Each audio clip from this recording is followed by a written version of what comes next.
ഈ ഒരു വീഡിയോയിലൂടെ നമ്മളൊരു അപ്ഡേറ്റ് ഒന്നും അല്ല നോക്കാൻ പോകുന്നത്, പക്ഷേ കുറച്ച് പ്രധാനപ്പെട്ട ഒരു കാര്യമാണ്. സോ അതിലേക്ക് പോകുന്നതിന് മുമ്പ് നിങ്ങൾ ആദ്യമായിട്ടാണ് ഈ ചാനൽ തീർച്ചയായിട്ടും ലൈക്ക് ചെയ്യുക. സോ എല്ലാവരും ലൈക്ക് ചെയ്യുക. 200 ലൈക്കിൻ്റെ ടാർഗറ്റ് എല്ലാവരും ആ ഒരു ടാർഗറ്റിലേക്ക് എത്തിക്കുമെന്ന് വിചാരിക്കുന്നു. ഇന്ത്യൻ സൂപ്പർ ലീഗിലെ ഏറ്റവും വലിയ ട്രയോ, അല്ലെങ്കിൽ കേരള ബ്ലാസ്റ്റേഴ്സിൻ്റെ തന്നെ ഏറ്റവും വലിയ ട്രയോ എന്ന് പറയുന്നത് നമുക്ക് എല്ലാവർക്കും അറിയാം. Pereyra Diaz, Alvaro Vazquez and Adrian Luna ഒരു ട്രയോ ആയിരുന്നു.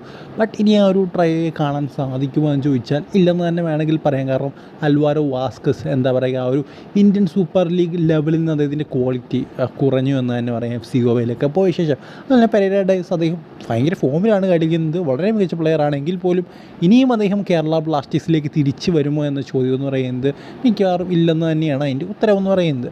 സോ ഇനി ബാക്കിയുള്ളത് നമുക്കറിയാം അഡ്രിയാൻ ലൂണ മാത്രമാണ്. സോ അഡ്രിയാൻ ലൂണ ഒറ്റയ്ക്ക് കേരള ബ്ലാസ്റ്റേഴ്സിൻ്റെ ആ ഒരു ട്രയോ പൂർത്തിയാകത്തില്ലോ. ആ ട്രയോ പൂർത്തിയാകണമെങ്കിൽ അവർ 3 പേരുടെ ഒരുമിച്ച് വരണം. എന്തായാലും ഇനി അത് ഒരിക്കലും ഉണ്ടാകില്ല എന്ന് തന്നെയാണ് ഞാൻ വിശ്വസിക്കുന്നത്.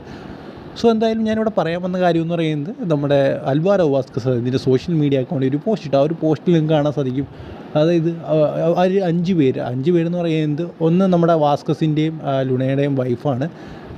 ആ 2 വുമൺസ് എന്ന് പറയുന്നത്. ബാക്കി 3 നമുക്കറിയാം. ആ ഒരു പോസ്റ്റ് നിങ്ങൾക്ക് കാണാൻ സാധിക്കുമായിരിക്കും ഇപ്പോൾ സ്ക്രീനിൽ.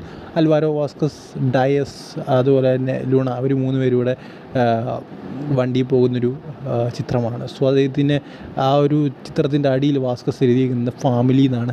സോ ഉറപ്പായിട്ടും അതൊരു ഫാമിലി ആയിരുന്നു. ഇന്ത്യൻ സൂപ്പർ ലീഗിലെ തന്നെ ഏറ്റവും വലിയൊരു ട്രയോ ആയിരുന്നു, എല്ലാമായിരുന്നു. സോ ആ ഒരു പിക്ചർ കണ്ടപ്പോൾ ഉറപ്പായിട്ടും നിങ്ങളിലേക്കൂടെ ഷെയർ ചെയ്യണമെന്ന് തോന്നി. ഇൻസ്റ്റാഗ്രാമില്ലാത്ത പല ആൾക്കാരുമുണ്ട്. സോ അവർക്കിത് കാണാൻ ഒരുപക്ഷെ പറ്റിയില്ലെന്ന് വരാം. സോ അവർക്ക് വേണ്ടി ജസ്റ്റ് ഷെയർ ചെയ്യുന്നേ ഉള്ളൂ. സോ എന്തായാലും ഈ ഒരു വീഡിയോയിൽ നിങ്ങൾക്ക് ഇഷ്ടപ്പെട്ട ചില കേരളത്തിൽ കാണുന്നവരെ ഗുഡ് ബൈ.